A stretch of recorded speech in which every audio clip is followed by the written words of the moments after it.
오늘 오후에 다 같이 읽으실 성경 말씀은 베드로후서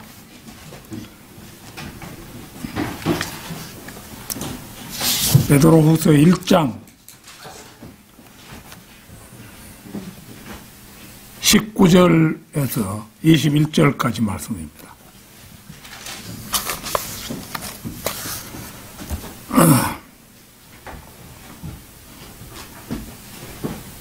다 찾으신 줄 알고 받들어 읽겠습니다. 우리에게 더 확실한 예언의 말씀이 있으니 날이 새어 샛별이 너희 마음에 떠오르기까지 너희가 어두운 곳에서 빛나는 빛에 주의하듯 이 예언의 말씀에 주의하는 것이 잘하는 것이니라. 먼저 이것을 알지니 성경의 어떤 예언도 사사로운 해석에서 나온 것이 아니니 예언은 예전의 사람의 뜻에서 나온 것이 아니요 오직 하나님의 거룩한 사람들이 성령으로 감동을 받아 말한 것이니라. 자, 오늘 오후에는 성경은 가장 정확한 역사의 각본이다.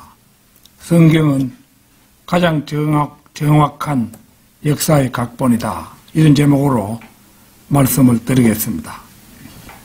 예언이라는 말은 앞으로 다가올 일을 미리 알거나 짐작하여 말한다는 뜻을 가진 말로 성경에 163회에 걸쳐 사용이 되었습니다. 본문 말씀 19절에는 더 확실한 예언의 말씀이라는 말이 나오죠.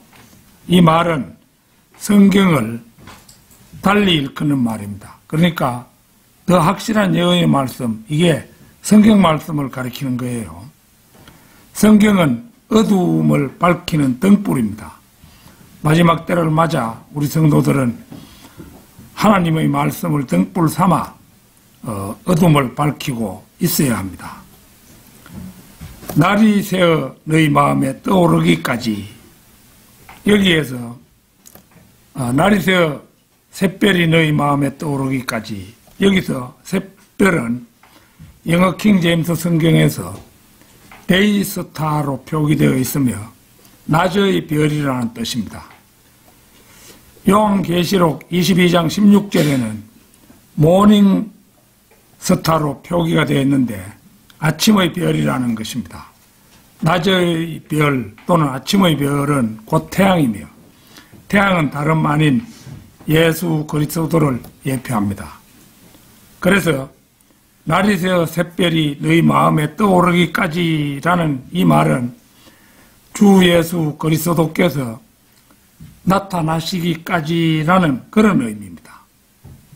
그런데 놀라운 것은 이 태양이 너희 마음에 떠오르기까지라고 서술되어 있습니다. 태양이신 예수 그리스도께서는 이 말씀대로 동쪽 하늘이 아니라 우리의 마음속에 떠오르실 것입니다. 그리고 바로 그 순간 우리는 눈 깜짝하는 사이에 위로 들려 올라갑니다. 그것은 바로 휴거입니다. 그렇게 될 때까지 더 확실한 예언의 말씀을 등불 삼아, 그러니까 성경 말씀을 항상 등불 삼아서 세상의 어둠을 비추고 있으라고 베드로 사도는 여기 베드로후서 1장에서 말하고 있는 것입니다. 주님께서 다시 오실 때까지는 세상은 흑암에 쌓여있는 어두운 밤입니다. 지금의 교회 시대는 성경에서 어두운 밤이라고 묘사됩니다. 로마서 13장 12절 찾겠습니다. 로마서 13장 12절.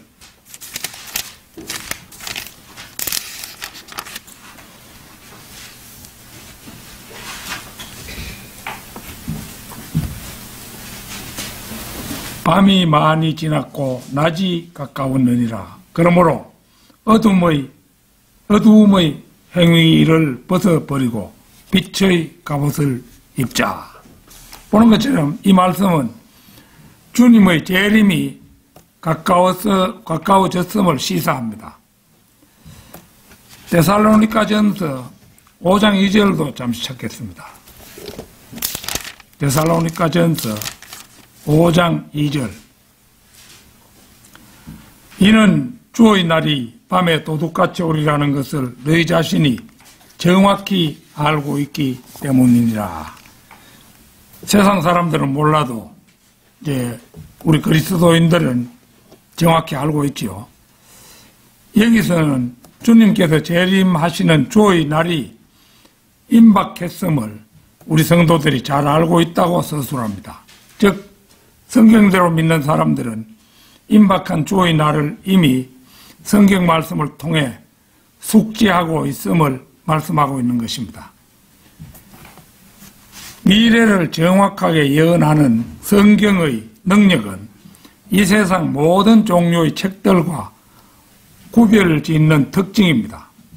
성경은 예언한 사건들이 일어나기 수백 년 전이나 수천 년 전에 자세한 내용까지 예언하며 성경의 예언은 단 한 번도 틀린 적이 없었습니다. 우리가 성경을 보면은 사무엘상이라든지 이런 데도 봐도 사무엘하 이런 데 보면은 순간적인 예언도 있습니다. 네가 어디로 걸어 올라가면은 무슨 옷을 입고 어떤 사람이 올 것이다. 그 사람에게 가서 무엇을 받아가지고 어떻게 하라.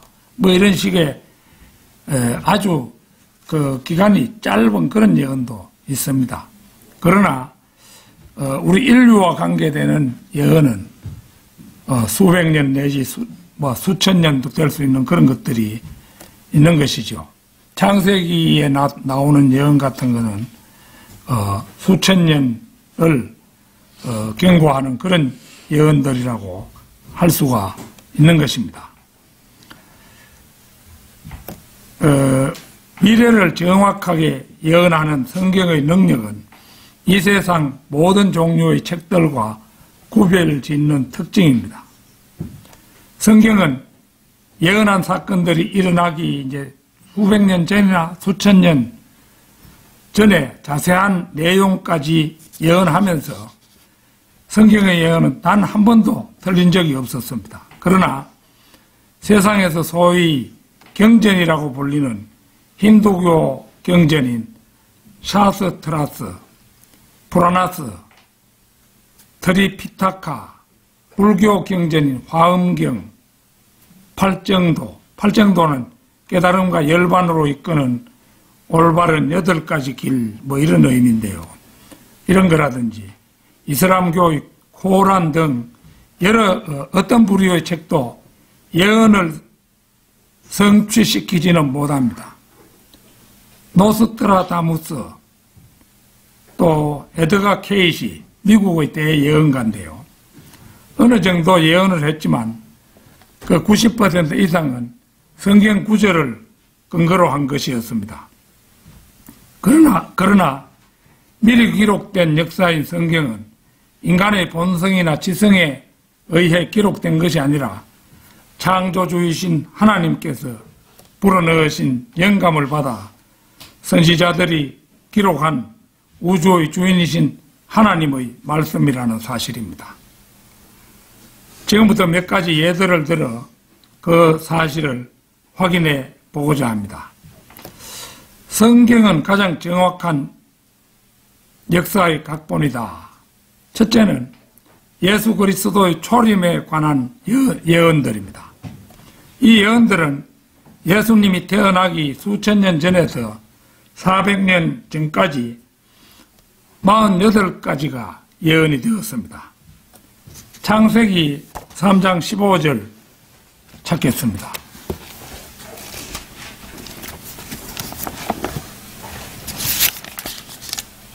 (3장 15절)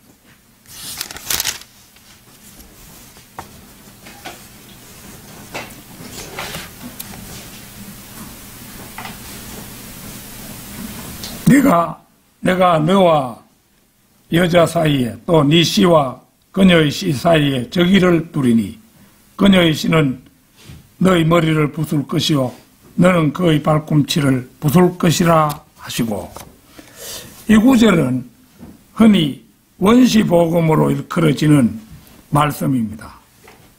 여기서 그녀의 씨는 동정녀의 몸에서 탄생하실 예수 그리스도이시고, 그분이 사탄의 머리를 부수는 것은 재림 때이므로 예수 그리스도의 초림과 재림이 동시에 예언된 구절에 해당합니다.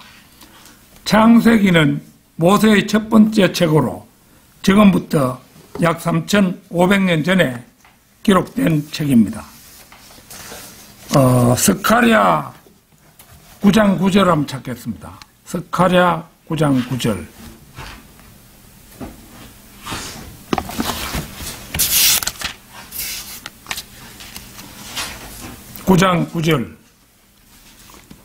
오 시온의 따라 크게 기뻐하라. 오 예루살렘의 따라 소리 지르라. 보라 네 왕이 네게 오시나니 그는 공의로우시며 구원을 지니셨고 겸손하시며 나귀를 타시리니 나귀의 새끼인 어린 나귀니라. 이 말씀은 초림 때 예수님께서 어린 나귀를 타고 예루살렘에 입성하실 것을 예수님 오시기 480여 년 전에 스가랴 선지자가 예언했습니다. 이 말씀은 마태복음 21장 4, 5절에서 성취되었습니다. 같이 확인해 보겠습니다. 마태복음 21장 4, 5절.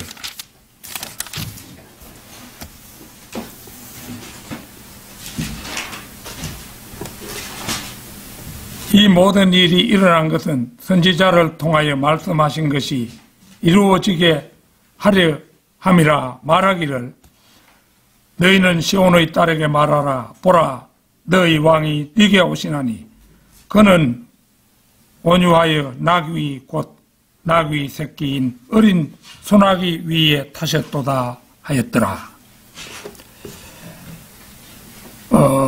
진짜 여기서 예언이 이루어진 것이 확실하죠.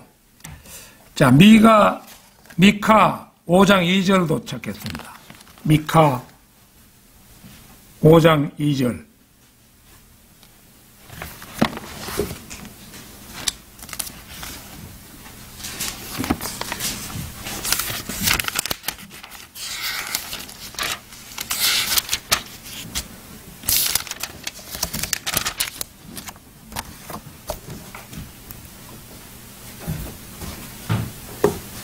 그러나 너 베들레헴 에프라타야 네가 비록 유다의 수천 가운데 작을지라도 이스라엘을 통치할 자가 너로부터 네게로 나오리라. 그의 나오심은 예로부터요 영원부터였느니라. 이 말씀은 예수님께서 베들레헴에서 탄생하실 것을 700여 년 전에 예언된 말씀입니다. 이 예언은 누가복음 2장에서 성취되었습니다. 이때도 보면은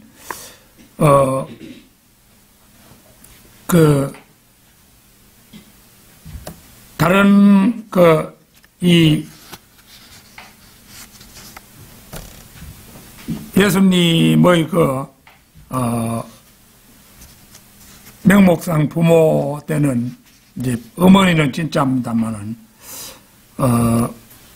부모 되는 사람들이 이제 말하자면 우리나라로 말하면 본적이나 마찬가지인데요. 이제 본적지에 가서 등록하라, 조세 등록을 하라, 뭐 이런 명령이 갑작스레 이제 로마 황제로부터 내려지는 거예요. 그게 안 내려졌으면은 요셉과 마리아가 거기에 베들레헴으로 갈 수가 없었죠. 그렇게 되니까 거기로 가서 정확한 그 시에 예수님이 탄생하셨던 것입니다. 그러니까 하나님은 전지전능하신 분이기 때문에 뭐 안 될 일도 딱 정확하게 맞추어 되도록 하실 수 있는 분이 우리가 믿는 하나님이십니다. 이 외에도 시편 22편, 이사야 53장 등에서는 예수님께서 십자가의 질고를 지실 것이 예언되어 있는데 이 말씀들은 신약 성경에서 고스란히 성취되었습니다. 48가지 예언이 한 인물에게 일치할 확률은 10 곱하기 147성입니다. 즉 1에다 0을 147개나 붙인 수인데 이건 우리 보통 사람 읽을 수도 없는 그런 숫자지요.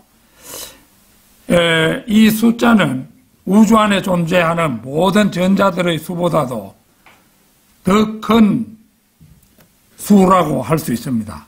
흔히 하는 말로 이 확률은 작은 모래 하나를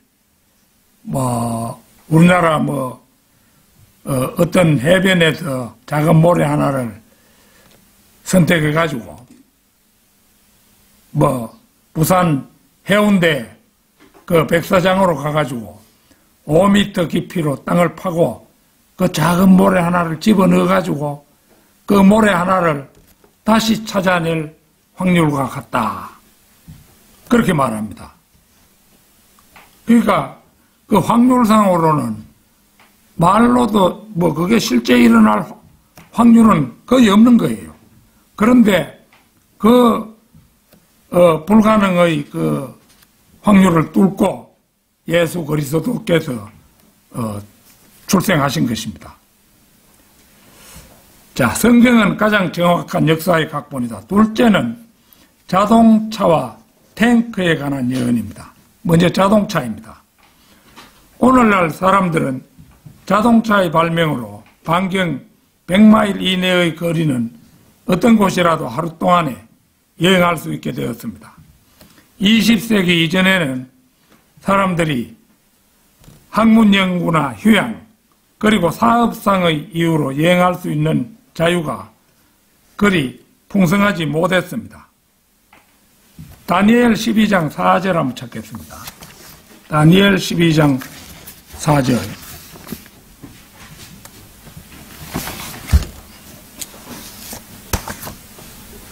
그러나 너 다니엘아 마지막 때까지 그 말씀을 닫고 그 책을 봉하라. 그때에는 많은 사람이 이리저리 달릴 것이요 지식이 증가하리라 하더라.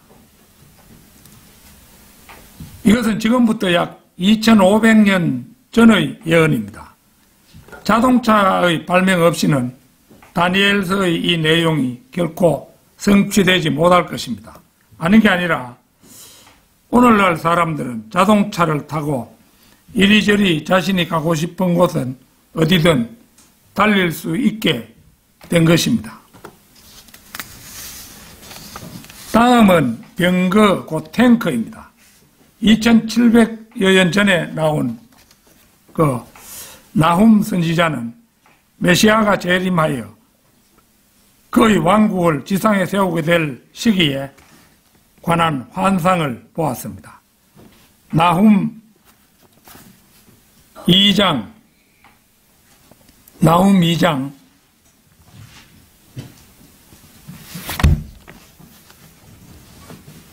3, 4절 보겠습니다.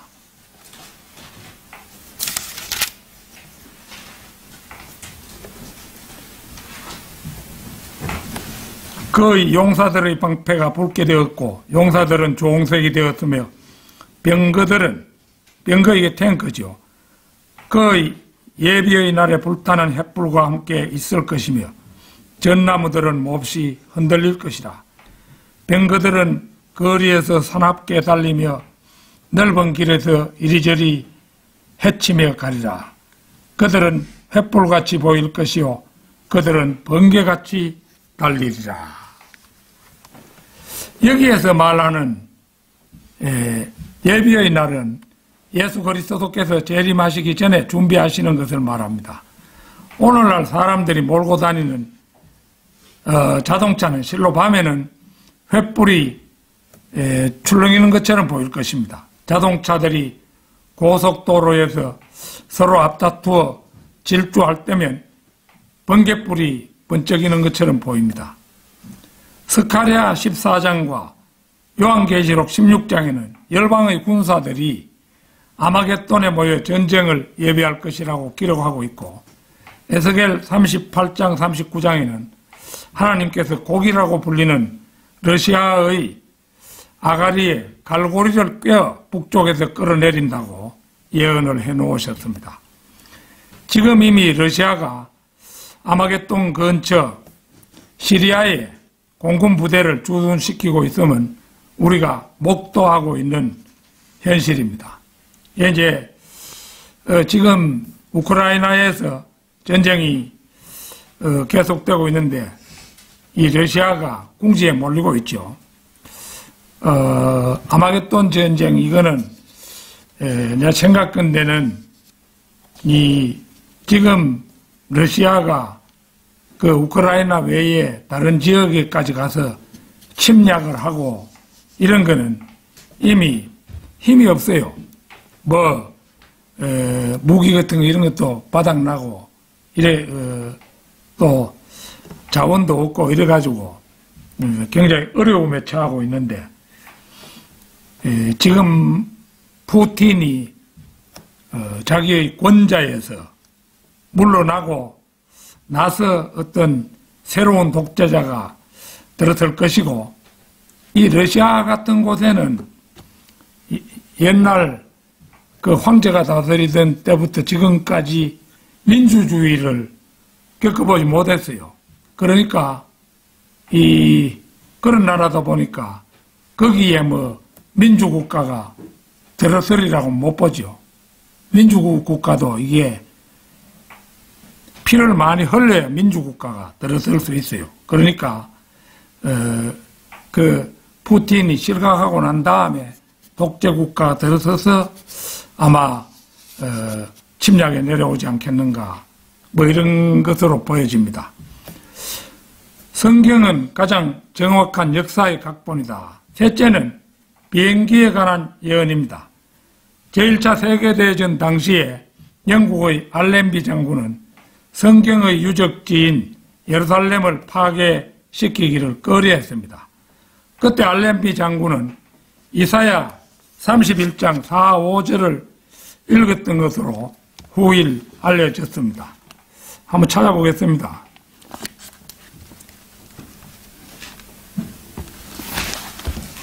이사야 31장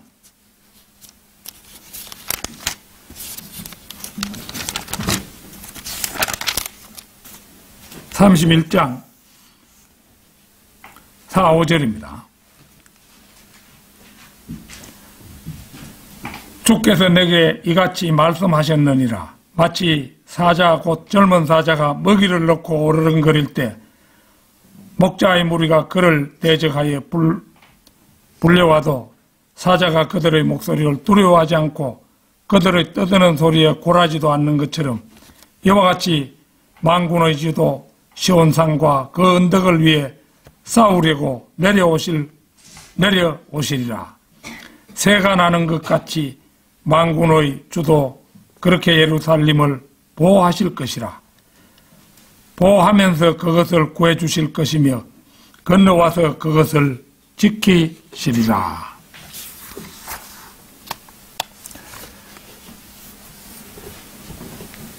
여기서 특히 새가 나는 것 같이 만군의 주도 그렇게 예루살렘을 보호하실 것이라는 이 말씀을 성취시키기 위해서 새처럼 하늘을 나는 비행기 말고 다른 무엇을 동원하여 이처럼 예루살렘을 지켜낼 수 있겠습니까? 알렌비 장군은 항공모함 사령관에게 전투기들을 예루살렘 상공으로 출격시키라고 명령했으며 급기야 터키는 총 한 방도 쏘아보지 못하고 예루살렘을 포기했으며 1948년 이스라엘 공화국이 가나안 땅에 세워질 수 있도록 그 땅을 영국의 보호령으로 해 놓으셨던 것입니다. 성경은 가장 정확한 역사의 각본이다. 넷째는 이스라엘이 팔레스타인 땅으로 돌아오리라는 예언은 그것이 성취되기 2500여 년 전에 성경에 기록되었습니다. 에스겔 34장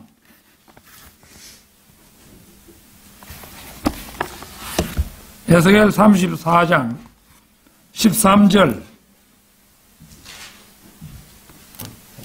보겠습니다. 34장 13절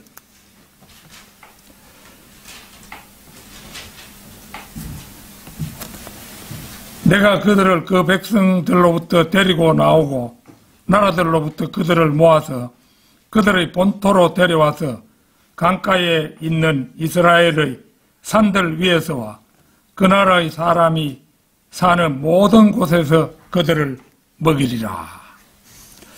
그 뒤에 37장 25절도 보겠습니다. 그들은 내가 내 종 야곱에게 주어 너희 조상들이 살았던 그 땅에서 거하리니 그들 즉 그들과 그들의 자손과 그들 자손의 자손이 영원히 그 안에서 거하리라. 내 종 다윗은 영원히 그들의 통치자가 되리라.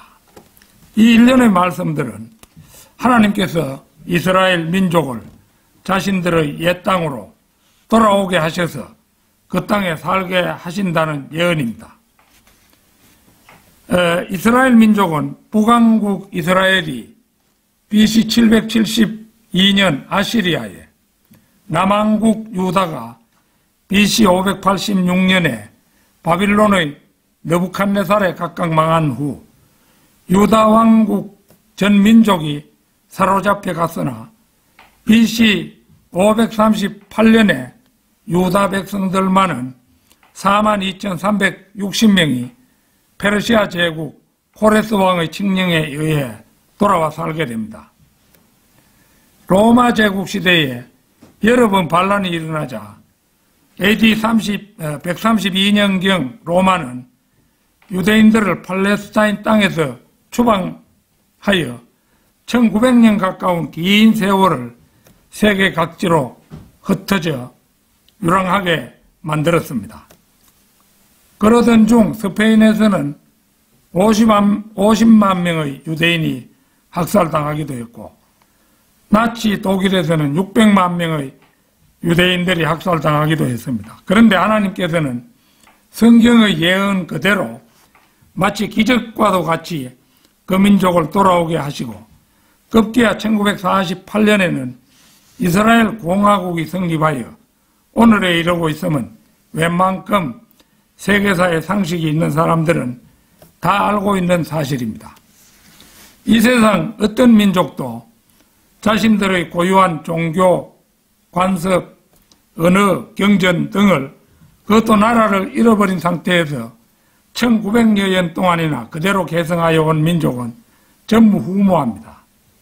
따라서 히브리인들의 이스라엘 공화국이 그들의 고토에 성립했다는 한 가지 사실만으로도 성경이 하나님의 말씀이자 그분의 예언임을 믿기에 어렵지 않은 사실입니다.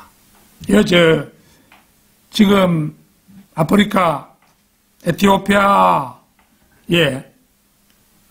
그게 이제 시바 여왕이 솔로몬 왕 때 많은 선물을 가지고 방문했었잖아요. 그래가지고 솔로몬이 그 좋은 머리로 술수를 꾸며가지고 무슨 문제를 내가지고 그 시바 여왕과 여왕이 꼼짝없이 솔로몬과 잠자리를 같이 할 수 있도록 그렇게 만들었다 이렇게 합니다만은 사실 저는 그 여자인 시바 여왕이 솔로몬과의 잠자리를 더 원했다고 생각을 합니다. 그래가지고 속는 척 했겠지요. 어쨌거나 돌아가가지고 임신을 해서 돌아가가지고 그 왕자를 낳는 거라요. 그래가지고 20살이 넘어가지고 솔로몬 왕을 찾아왔었다고 합니다. 그래가지고 솔로몬 아버지 솔로몬으로부터 여러 가지 교육을 받고 그래 솔로몬이 아마 좀 제목이 아깝다 이런 생각을 했겠죠. 그래서 아마 네 모국으로 돌아가지 말고 내 뒤를 이어서 이 나라를 이 이스라엘 왕국을 맡아주는 게 안 좋겠느냐 이러니까 솔로몬의 아들 되는 시와 여왕의 아들이 자기가 기어이 돌아가겠다고 해가지고 돌려보냈다고 합니다. 어쨌거나 돌려보낼 때에 법궤라고 불리는 성궤 있잖아요.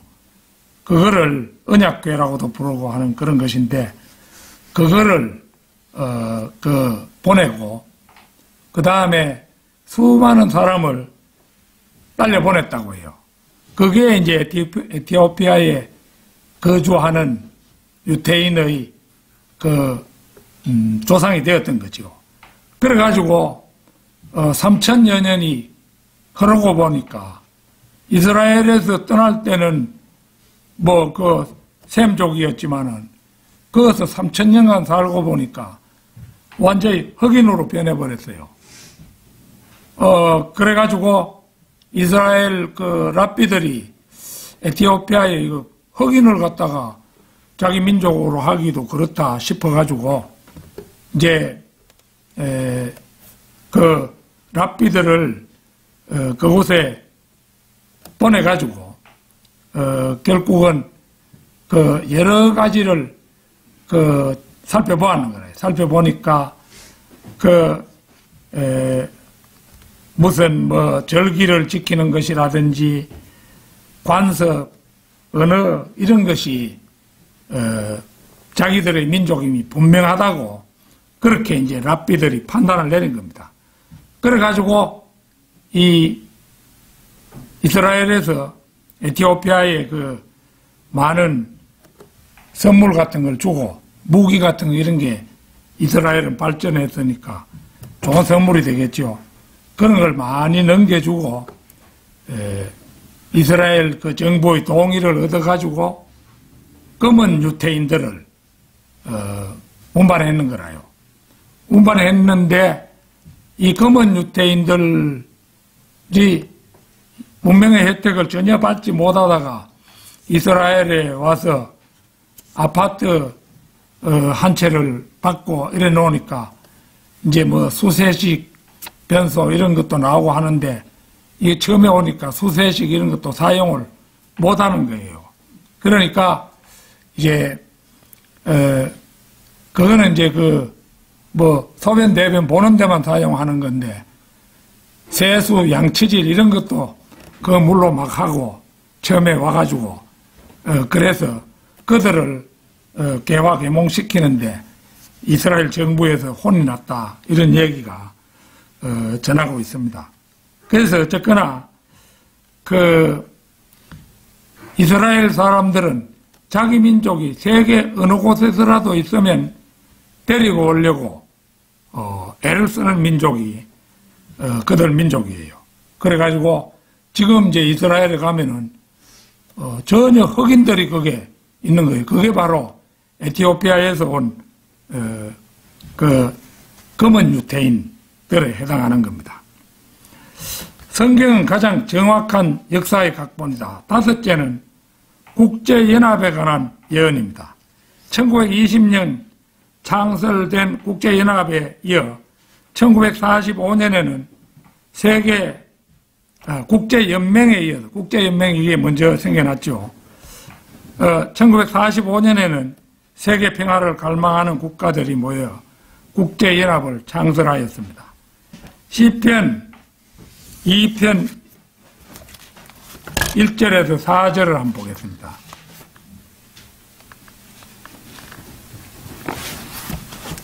시편 2편 1절에서 4절까지입니다. 어찌하여 이방이 분노하며 백성들이 헛된 일을 꾀하는가? 땅의 왕들이 나서고 치리자들이 서로 의논하여 주와 그의 기름 부음 받은 이를 대적하여 말하기를 우리가 그들의 결박을 끊고 그들의 멍에를 벗어버리자 하는도다. 하늘들에 앉으신 분이 웃으실 것이요 주께서 그들을 조롱하시리로다. 진정한 평화는 예수 그리스도께서 재림하셔서 천년왕국을 이루셔야만 이루어지는데 이 말씀은 인간이 만왕의 왕 만주의 주인 예수 그리스도를 대적하여 자신들의 힘으로 이 세상에 평화를 이루고자 합니다. 그러나 이에 대해 하나님께서는 비웃으시며 그들을 조롱하시리라고 말씀하십니다. 하나님께서는 민족들을 그리 높이 평가하지 않으십니다. 이사야 40장 15절에서 17절 한번 찾겠습니다. 이사야 40장 15절에서 17절입니다.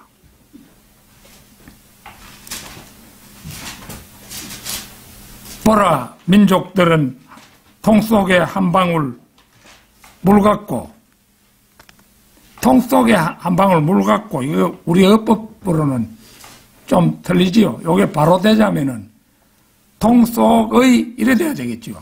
안 그래요?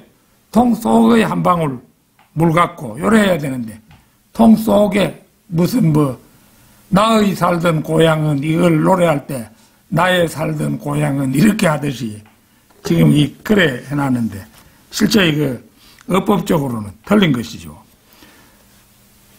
보라, 민족들은 통 속의 한 방울 물 같고 또 저울의 작은 티끌같이 여겨지느니라. 보라, 그는 섬들을 아주 작은 것으로 여기는도다. 레바논은 불사르기에도 부족하겠고 그곳의 짐승들은 번제물로도 부족하도다. 그분 앞에 모든 민족들은 아무것도 아닌 것 같고 그 민족들이 그에게는 아무것도 아닌 것, 곧 흙것보다 못하게 여겨지느니라. 이 말씀은 민족들에 대한 전능하신 하나님의 견해입니다. 민족들은 아무것도 아닌 것이 아니라 하나님 앞에서는 아무것도 아닌 것보다 더 못한 존재입니다. 헛것이란 말입니다. 우리 주님께서는 1933년에 국제연맹을 해체시키셨으며 이제 곧 국제연합도 파괴시키실 것입니다. 하나님의 계획은 마귀의 하수인 노릇하라는 국제연합을 멸절시키고 다윗과 솔로몬이 지배했던 비옥한 초승달 지역을 회복하실 것입니다. 요한계시록 16장 12절에서 16절 한번 찾겠습니다. 요한계시록 16장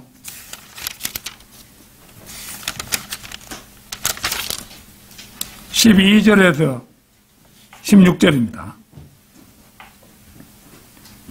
여섯째 천사가 자기 호리병을 큰 강 유프라테스에 쏟으니 강물이 말라버려서 동방의 왕들의 길이 예비되더라. 또 내가 보니 개구리 같은 더러운 새 영이 용의 입과 짐승의 입과 거짓 선지자들 입에서 나오는데 그들은 기적들을 행하는 마귀들의 영들이라. 그 영들은 이 땅과 온 세상의 왕들에게로 가서 전능하신 하나님의 위대한 나라의 전쟁을 위하여 그 왕들을 모으더라. 보라, 내가 도둑같이 오리니 깨어있어 자기 옷을 지켜서 벗은 채로 다니지 아니하고 사람들에게 자기 수치를 보이지 않는 자는 복이 있도다. 그가 그들을 히브리어로 아마겟돈이라고 하는 곳으로 모으더라. 여기 펼쳐지는 상황은 대환란 끝무렵입니다. 이 시기는 우리 성도들이 이미 휴거된 이후입니다. 동방의 왕들이 이끌고 오는 이 기병의 수는 자그마치 2억 명인데 2억 명을 갖다가 개역성경에서는 2만만이라고 이렇게 해놨습니다. 2만만이라 이렇게 해놨는데 이들은 강물이 마른 유프라테스 강을 건너서 옵니다. 이들은 마귀의 영들의 지배를 받는 국제연합의 군대입니다. 이들은 아마겟돈 언덕을 다른 이름으로는 머깃도 언덕이라고도 하죠. 아마겟돈 언덕에서 재림하시는 예수 그리스도를 대적하는데 분노의 포도즙 털을 밟으시는 우리 주님에 의해 모두 짓밟혀 죽게 됩니다. 요한계시록 14장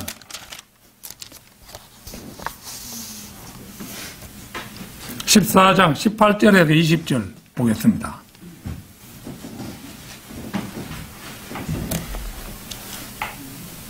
불을 다스리는 권세를 가진 또 한 천사가 제단에서 나와 예리한 낫을 가진 자에게 큰 소리로 외쳐 말하기를 너희 예리한 낫을 되어 땅의 포도송이를 거두라. 이는 그 포도송이들이 다 익었음이라고 하더라. 그러므로 그 천사가 낫을 땅에 대어 땅의 포도송이를 거두어서 하나님의 진노의 포도즙 틀에 던져 넣으니라. 그 포도즙 틀이 도성 밖에서 짓밟히니 그 틀에서 피가 흘러나와 말꽃비까지 닿고 1600 스타디온까지 퍼지더라. 이게 이제 포도즙 틀이 곧 그 머깃도 언덕, 그 아마겟돈이라는 곳, 그걸 말하는 거죠. 동방에서 오는 왕들의 군대는 이스라엘을 대항해 함께 모인 세계적인 종교회의로서 그 배후에는 2억의 기병대를 보유한 동방의 10왕이 주도할 것입니다. 그러나 이들은 그 많은 수에도 불구하고 예수 그리스도께 짓밟혀서 막 짓밟아 버리면 피가 포도를 얻게듯이 포도를 얻게 포도주가 나오잖아요. 그렇게 되듯이 짓밟혀서 그 피가 거의 3피트니까 1피트가 30.48cm인데 그러니까 이게 90cm 높이 90cm가 넘게 피가 흘러나간다 이거죠. 아마겟돈 그 언덕에서 피가 90cm가 넘게 피가 흘러나가는데 이게 이제 160마일을 키손에서 이게 이제 스타디온이라는 말이 나왔었죠. 스타디온이라는 그게 곧 이제 스타디온이 1스타디온이 200m 남짓합니다. 그런데 그 보면은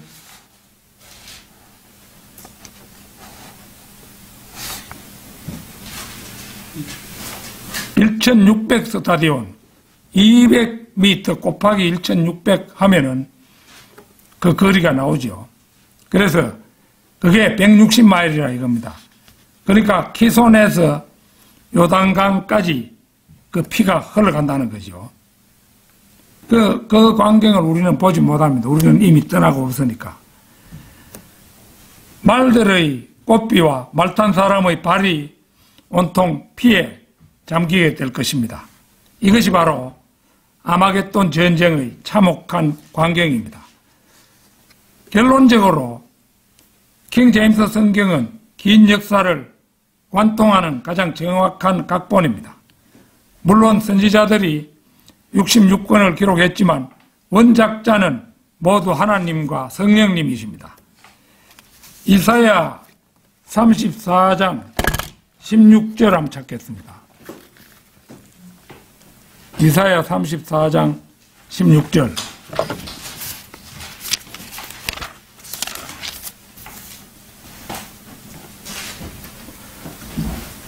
너희는 주의 책에서 찾아 읽으라. 이것들 중에는 하나도 부족한 것이 없고 하나도 짝이 없는 것이 없으리니 이는 바로 나의 입이 명령하였고 바로 그의 영이 그것들을 모으셨음이라.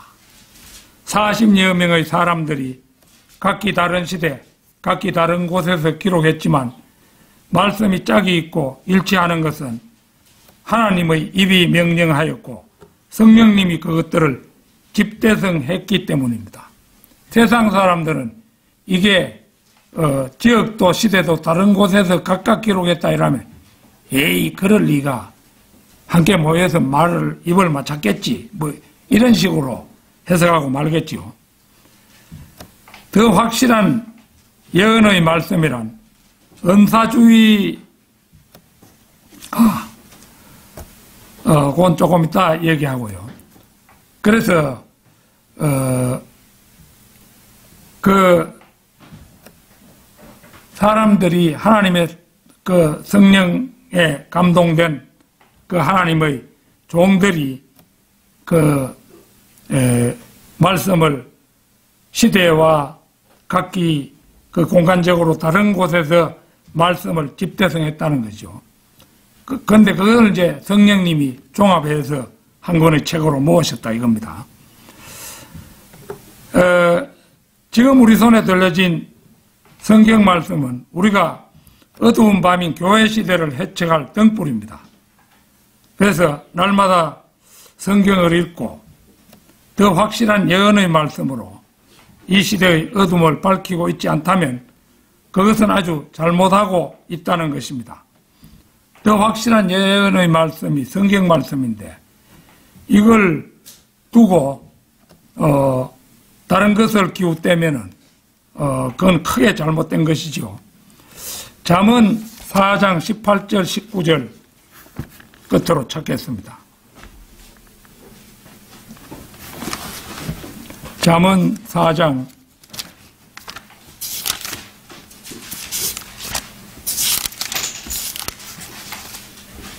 18절 19절입니다.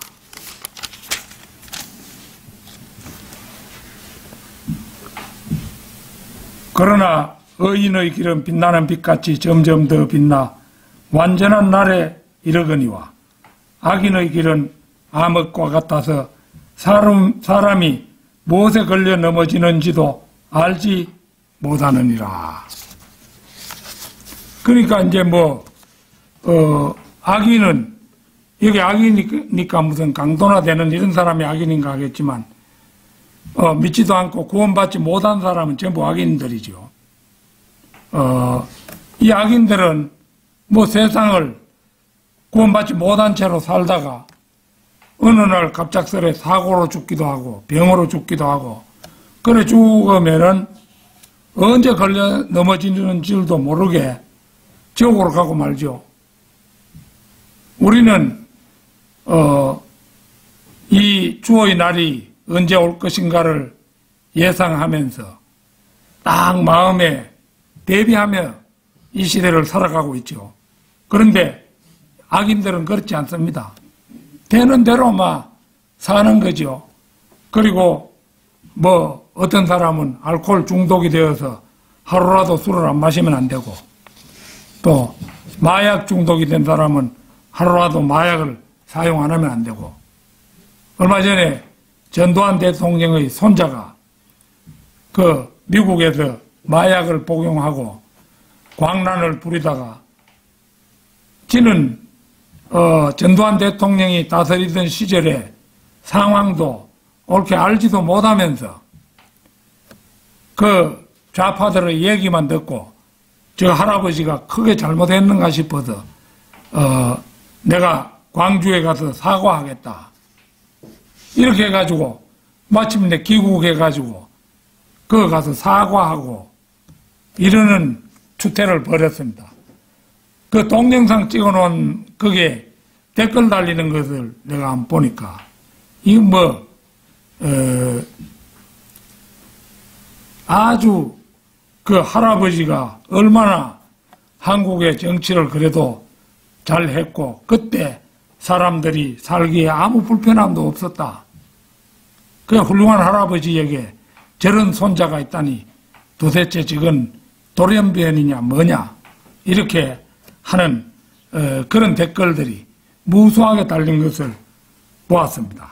그러니까 이 악인의 길은 뭐가 어째 되는지도 모르고 사과하지 말아야 될 때에도 지 잘못을 자청해가지고 가서 사과하고, 그러니까 저거 할머니가 이순자 여사가 니 그러지 말고 내한테 오너라 이렇게 해도 할머니 말도 안 듣고 그런 추태를 벌이고 있는 겁니다. 그래가지고 결국은 자기들 집안이 사과하지 않아도 될 거를 사과한다고. 5.18 그 사건은 우리가 뭐 잘 알고 있지만 지만은이라는 사람이 다 그 상세한 내막을 밝혀냈고, 그런데도 이 얼마나 이 좌파들이 지독한지 이 지만은을 갖다가 감아 넣어가지고 지금 지만은 씨는 감옥에 있잖아요. 그 사람이 생각하면 얼마나 억울하겠어요. 자기는 진실을 말했을 뿐인데. 그래가지고 이 강주 5.18 이걸 두둔하는 놈들은 강주 5.18 그게 비석에 다 명단을 써놨거든요. 명단을 공개하라 해도 그것도 공개 안 하는 거예요. 거기에 나는 전에 한번 누가 이제 사진 찍어 보여주는 걸 봤는데 거기는 문재인이도 들어있고, 문재인이가 무슨 5.18 그거 했는데요. 또 그 중요한 사람 하나 있죠. 그 누구냐? 이해찬이라고. 그도 들어가 있고 이런데 공개하라 하니까 그런 사람들이 명단으로 들어있기 때문에 공개를 못 하는 거예요. 그거를 국가 유공자로 해가지고 그렇게 국가 예산을 주어가지고 그게 줬는데도 불구하고 아직도 더 내놔라 하고 버티는 사람들이 그 사람들이잖아요. 그래가지고 진짜 자기들이 공로자인 것처럼 그렇게 행동하고 있는데 이 전우원이라고 하는 전두환 손자는 그 장단에 놀아나가지고 저거 할아버지의 진실은 외면하고 거기 가서 절하고 사과한다고 그런 추태를 부리는 것이 있었습니다. 그런 거는 악인들이에요. 그거는 나중에 뭐 뉘우치면 모르겠지만은 무엇에 걸려 넘어지는지도 모르고 결국은 지옥으로 가버리는 것이죠. 성도 여러분은 끝까지 의인의 길을 사수하여 빛나는 빛같이 완전한 날에 이르는 성도 여러분이 되시기를 바람하지 않습니다. 다 같이 기도드리겠습니다.